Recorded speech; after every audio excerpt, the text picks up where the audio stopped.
The leaders of Russia and China met Wednesday for the second time in 2 months. Russian President Vladimir Putin and Chinese President Xi Jinping shook hands on the sidelines of the Shanghai Cooperation Organization Summit in Kazakhstan.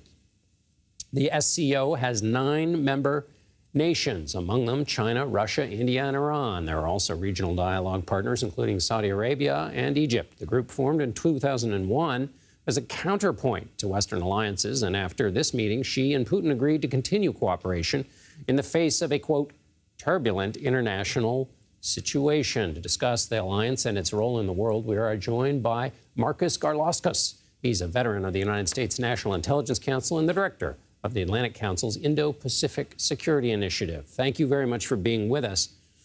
How has Russia benefited? Thanks for the opportunity. How's Russia benefited from this public relationship with China? So they benefit in a variety of ways mutually. First and foremost, the alignment of Russia and China allows them both to challenge U.S. leadership as well as the international systems that were put in place after the Second World War. Essentially allows them to reshape the strategic environment that the U.S. and its allies and partners face. In addition, this allows China to support Russia's war against Ukraine, providing the resources necessary to be able to sustain those operations, to continue to drain the resources of the West and again, pose the challenge to U.S. leadership.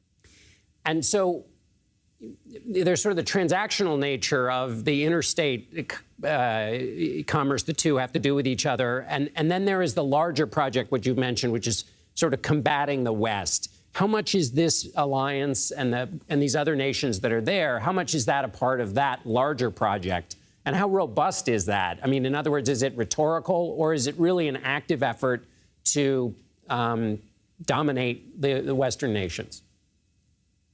Yeah, I think it's more an effort to disrupt and to dominate within their regions. It's not the idea that China and Russia are going to divide up the world together and rule, but it's the idea that they're going to upturn the order, particularly the regional order in their respective regions. Russia wants to reshape the situation in Europe.